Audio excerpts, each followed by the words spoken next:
necking, I'll organise somebody to do your shopping. If you need to get somebody to do that, if you need a cleaner, if you need food, let us know. Because Hoyke's a small town. It's only got 15,000 people. Yeah. He's got really nice neighbours. Yeah. If I needed to do that, I would do that. And I was like, wind their neck in, because Dad, I says, see if you get COVID, I'm not getting back. And I'll not see you again. Yeah. No. And it was only when I kind of that sounds kind of brutal. Yeah. But it was only only when I said that, Dad, I was like, Dad, you do realise that if you get ill and get COVID, I will not see you again. Yeah. And he was like, right, what do I need to do? And if he has to go outside, he's not really been outside properly since March last year. Yeah. I had the same conversation with one of my aunts, and she's like, that's all right.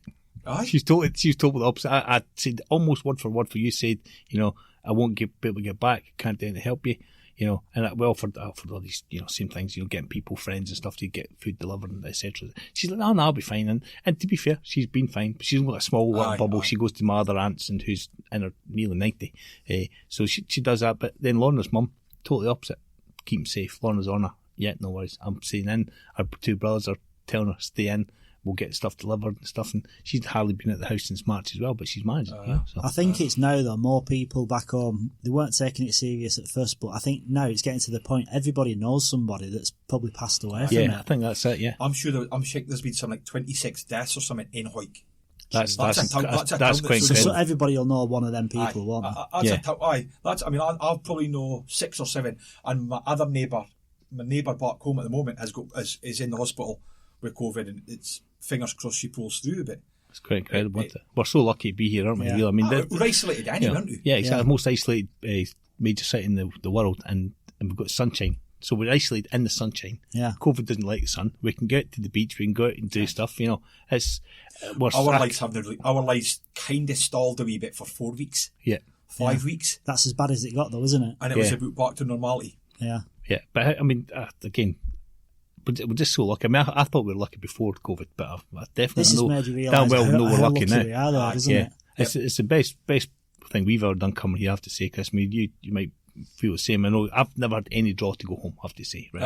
I've been back a few times, funerals, couple of things, sort of business-wise, going back, but I don't get the draw for it. My mates all keep in touch pretty decent.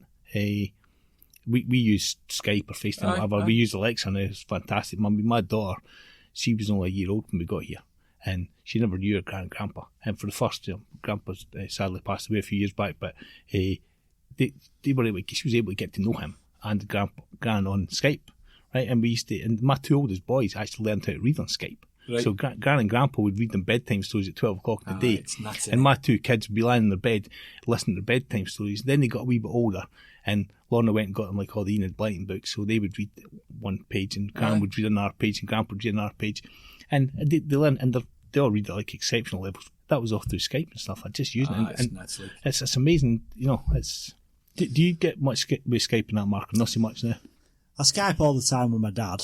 My brothers, I just tend to WhatsApp more than anything because they're busy and time difference. It's not always good. Yeah, and so I do Skype. I do a video call through WhatsApp as well. I'm the same with my brother. Yeah, but I mainly just do it all WhatsApp because I've got like a brother kind of group chat. So they're all chatting there. So I'll be messaging in there, joining in. Doesn't always feel the same because they're talking about like watching Liverpool and I've not seen it. So you kind of miss it what's actually going on. But. And then my mates have got a group with them in, so you still kind of feel involved. I do. I mean, the thing is, they're on about right when we go to Edinburgh, when we got to get this piss up happening. I'm like, boys, you're not going anywhere. You realise I'm not making that. I'm not going anywhere now. Yeah. Like my brother. I was up the coast last Friday, and. Phones is on WhatsApp, and I'm just sitting in the back of the car. I was taking my shorts off to put my swimming shorts on, and all I had was the shark alarm. Oh yeah. I was like, "What's that?" I was like, "Oh, it's just a shark alarm." He was like, "What?" I was like, it comes. It's just a warning for everybody to go out of the water." And he's like, "What do you mean?" what do you think? I mean? Have you seen Jaws? He's like, "There's sharks." I was like, "Well, of course there's sharks." He's like, and then I went onto my phone about half an hour later. And it was on that alert thing that you get for the coastal area. Yeah. And it was like a 3.5 metre tiger shark or whatever it was. That's a big beast. He's like, that's a big shark. That's big. Yeah. That's big. Because I'm trying to organise it probably doesn't look good now, but my family were meant to be coming out at Christmas this year. Yeah. So I've been looking at like Airbnbs and stuff like that. But with the revelations that they're saying that they think there's got to be any international flights this year at all, it's probably got to have to be put on hold. Yeah, somebody saying yesterday, BBC said that Australia want to go like flights to 2022 or something. I'd never seen it, I just heard it in you find stuff out on like British news about Australia before you hear it here. Yeah. Karina's sister's always telling us stuff. Oh, Australia's doing this. I'm like, are they? I'm good friends with that Jenny Barsley that runs British Travel Company. And does she keep you up to date with everything? I mean, she's really good with her posts and all that, and she obviously puts a lot of stuff on Scots in Perth so people are aware what's going on. She helped hundreds of people get home or get back here. She's been fun. I'd never met her, but she sounds like, honestly... She's been working 17, 18 hours a day. She's been fantastic. She gets some good write-ups on your page. Well, she does, because the amount of work... She doesn't have to do the work that she does. Yeah. She doesn't have to work the hours that she works, but... for her to get the exemption and stuff, like she was helping people get the exemption to either go home to be with loved ones. She's helping people. She's constantly helping. So not only is she booking flights, she's helping people get the exemptions to go home. Because that's where people are struggling, isn't it? To either go home or she was putting on flights for back home to get back to Perth to try and get people back here. And fantastic. I know our fella really well as well, but like I say, the work that Jenny's doing, she doesn't have to do half the stuff she does, but she just does. Is she Scottish as well? No, she's English. Oh, right, She sponsored an event we meant to have it. We've got to do a Ceilidh. And that fell on its arse. What happened with Ceilidh? I'm sure I've seen fell on its arse. So it was like, we were got to do a Ceilidh night in the Novotel Hotel. Yeah. We'd literally done a night in there about 6 months before that. 260 people in a hall who had a DJ, Gary and Ryan Jameson were singing and doing the DJ. Neil Wallace, who sings down at Fremantle, he was singing as well. And another couple were singing. And the night was mental. It was absolutely brilliant. Is that what you've got in the Facebook page? That picture? That's another night. That's another night. Honestly, that is such a Scottish picture there, like an end of a wedding or something like that. You know, it's just such a great picture. That was at the end of the night in Caledonia or something came on, and everybody's just in this circle, and then there's a circle inside that, and a circle inside that. And it's such a fantastic picture, mate, honestly. It's just a riot. Honestly, it is a riot. But so I'd literally put it to the page, right, for your next event, what do you want? And everybody came back, Ceilidh, so I'd organised the Heel and Toe Band, which are famous in Perth for obviously for Ceilidh. I'd organised Ali McKinnon to do the piping at the top of the stairs, that kind of thing. 30, lucky if I sold 30 tickets. Ceilidh's are hard. I used to run a few things like that back home. Ceilidh's are hard. Being English, what's it's Ceilidh? Like Scottish dance, basically. Scottish country dancing. Right, heel toe, 1, 2, 3. Gay gordons. Kilts a lot.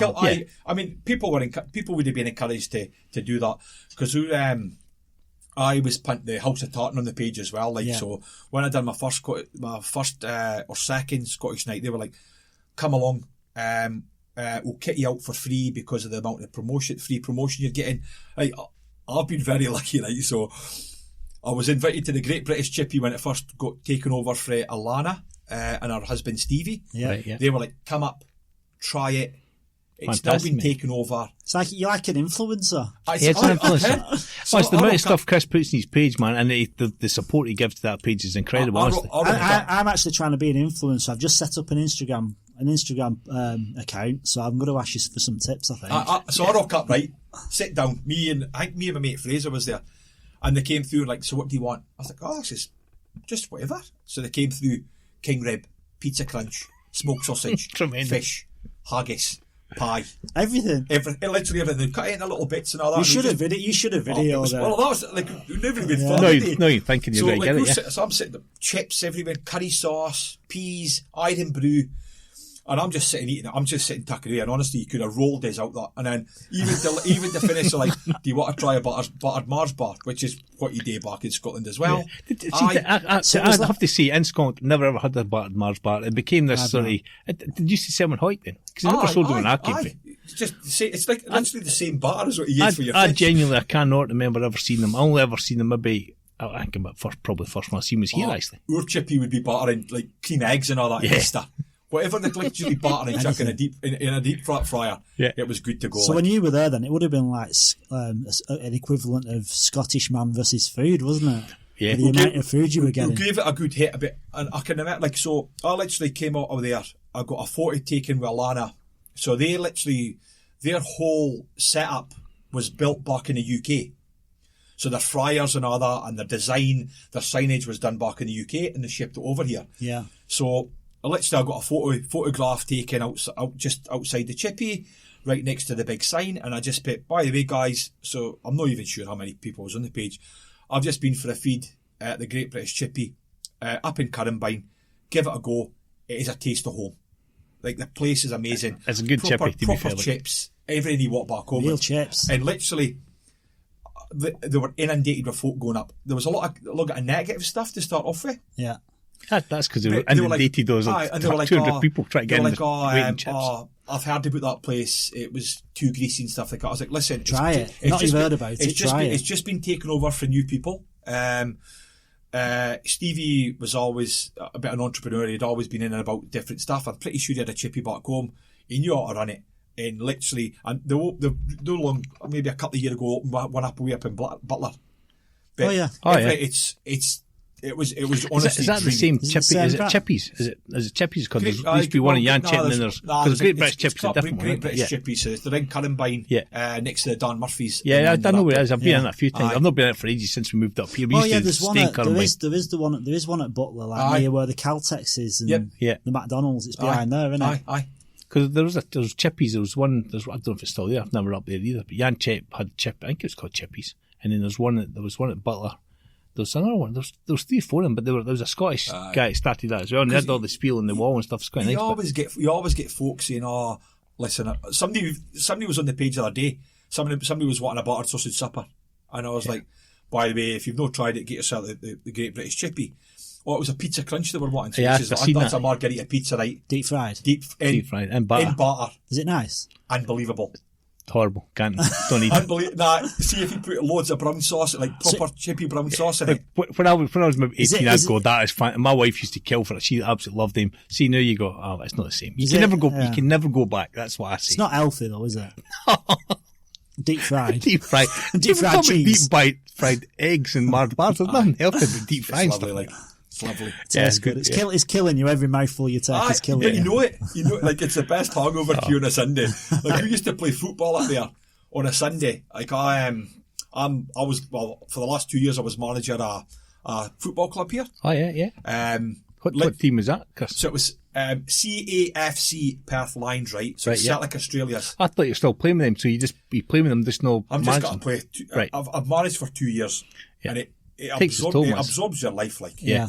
You're getting messages on a Saturday night and a Sunday morning. It's social football, right? Yeah. The boys just want to enjoy themselves. So we were running 2 teams, so I got tricked. In it. I was steamboats one night in the Celtic club, and my mate just was constantly going. So I coach kids when I was across here. Yeah. 7 to 11s, easy. And then my mate was like, just come and come and help us out. So I was steaming in the club. I was like, right, okay, I'll come along. So I rocked up on the Sunday, and we went to the Wild Fig in Scarborough. Sat down, and I was like, just thought I was meeting some of the players. And they were introducing you as the new manager. The new manager. Aye. Yeah. That's right. So my mate's sitting opposite us, and a couple of boys that I recognised for the City Club and all that, and they were like, so this is your new manager. And I was looking at and you look good. Where is he? I said, having a laugh.